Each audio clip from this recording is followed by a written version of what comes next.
nechám ukázku, kde se si koupit GTA 5 za 2000, myslím.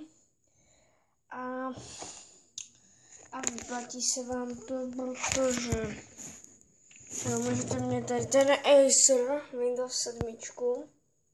Jo. A rozjede to v klidu, když ho nemáte zavírované. Jo. Dostanete takhle GTA 5, ale máte to v takovéto. Tady tu mapu a tady ten kód máte v takové schránce. A jinak to je zabalený tady v tomto, ale jenže já jsem si to dal na zeď, takže úplně to odpadlo, takže normálně to vypadá takhle, když to je normálně, takhle z boku a zezadu a v tom to je.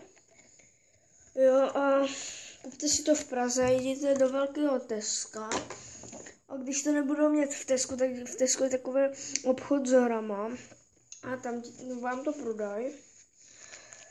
A je to dobrý. Za 2000. Jo, a jsem to hrál v Praze u taťky. A úplně jsem tam dával headshoty. No, takže zatím čus.